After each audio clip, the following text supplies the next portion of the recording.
Hey guys, so I had to make this video for this lesson because I am actually in Southern California at my grandmother's funeral. So I wasn't able to come back to school on Tuesday. So hopefully this isn't too horrible for you guys to follow along with. This lesson's going to probably be a little bit longer than normal as a video because it's quite a bit to cover. So I'd really try to focus and pay attention. So we're talking about similar versus congruent triangles first. The majority of this is all about congruent triangles. Okay, so in mathematics, we say that two objects are similar if they have the same shape, but not the same size. Okay, this means that we can obtain one figure from the other through a process of dilation and then probably followed by some kind of translation, rotation, or reflection. So when two triangles are congruent, when two triangles are congruent,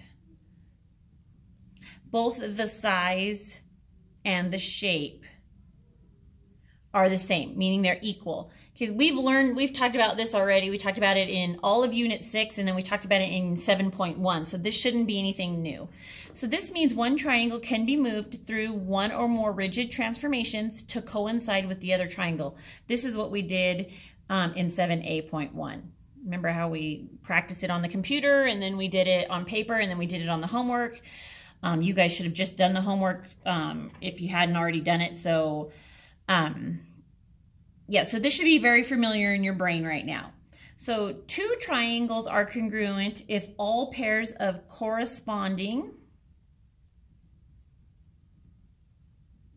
sides and all pairs of corresponding angles are congruent. So if you look right here, these two triangles right here, these two triangles are congruent. So side CB is congruent with FE. Side DE is congruent with AB. I know this because of the little tick marks, okay? And you can see that there's 1, 2, 3 sides that are congruent and 1, 2, 3 angles that are congruent. That means that these triangles are congruent, which is why we've written this right here. So triangle ABC is congruent to triangle DEF. Okay, so when triangles are congruent, 6 facts are always true. Corresponding sides are congruent, and that's 3 because there's 3 sides. And corresponding angles are congruent, which again is 3 because there's 3 angles in a triangle, and these together make 6. 3 sides, 3 angles, and that is 6, okay? Now, one thing to note though is that when proving that triangles are congruent, it's not necessary to prove all 6 facts to show congruency. So there are certain ordered combinations of these facts that are sufficient to prove triangles are congruent, and that's what a majority of this lesson is about. It's about learning these different, they're called postulates. Sometimes you might hear them as theorems. You might hear it just as a method or proofs. So you might hear me referring back and forth to these, back and forth between those words, but it means the same thing. Okay? So what we've got here is methods that prove triangle congruency. I am just in a bad spot right here at my desk, but I'm going to zoom in a little so you can see these just a little bit better. Okay. All right. So we have all these methods or all these postulates or theorems or whatever you want to call them that will help us to prove triangles are congruent so that we don't have to check all 6 different facts. So in this case, we only need 3. Okay, so this is SSS. Now, you've probably heard of these before, or at least maybe you've heard of them, hopefully. So SSS stands for side, side, side. Okay, and what this means is if the 3 sides in 2 triangles are congruent, side 1 is congruent with side 1, side 2 is congruent with side 2, side 3 is congruent with side 3. If all 3 sides are congruent, so if 3 sides of a triangle are congruent to another triangle, then the triangles are congruent. Okay, so as long as you know that 3 sides are the exact same length, then the 2 triangles are congruent, like in this example right here. Another one that we're going to talk about is side angle side.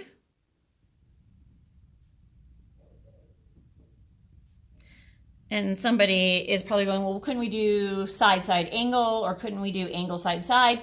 No, there's a reason why the angle is in the middle of this one, and you're going to see here in a second why. So if two sides and the included angle, that's the important part here, included angle of one triangle are congruent to the corresponding parts of another triangle, then the triangles are congruent. And I'm going to show you this here in a second. Triangles with an S. All right, so let's look at this example right here.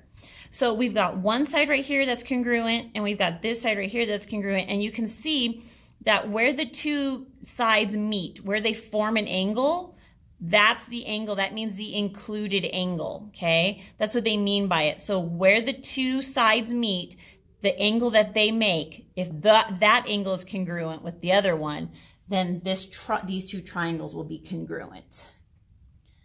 Okay, so it's side, angle, side, side, angle, side. That's why we put it in that order. All right, let's talk about ASA. Now this one's angle, side, angle. Hopefully you figured out the A and the S by now. Okay, and again, this one matters. It matters which order this is in. We were looking for an angle and a side and then an angle. And so what this means is that if two angles and the, again, included side of one triangle are congruent to the corresponding parts of another triangle, then the triangles are congruent. Okay, so what this means is I've got this angle here and I've got this angle here. The side that connects them, the two angles together, if all three of these pieces are congruent to another triangle with those same three pieces, then the triangles themselves are congruent. So we've got angle, side, angle.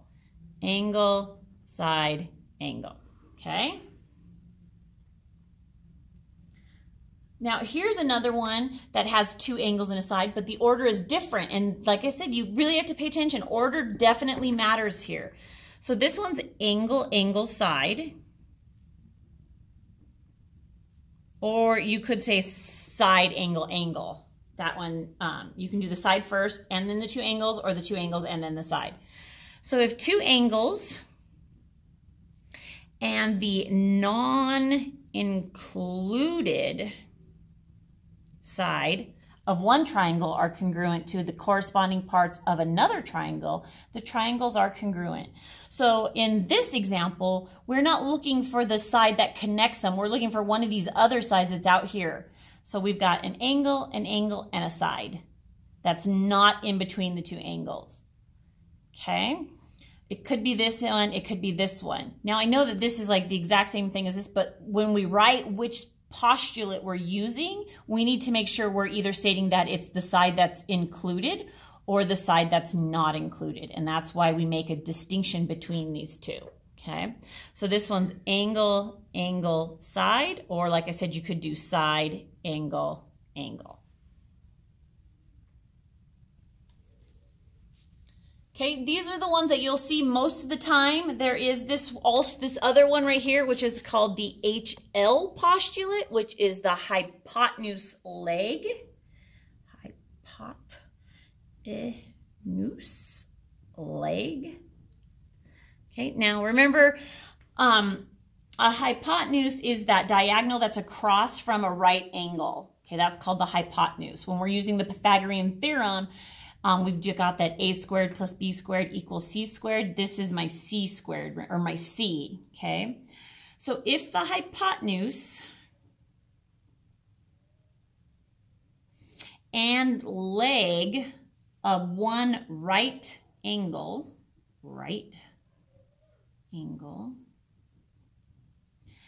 so the leg that we're talking about has to be connected to the right angle, are congruent to the corresponding parts of another right triangle. Yeah, should you hear my kids yelling in the background? Oh, here they come. Oh, what's up? You need a candy. Okay, so if the hypotenuse and leg of one right angle, so the hypotenuse, hey, no, in there. Yeah, no, you don't get those. So if the I got them yesterday.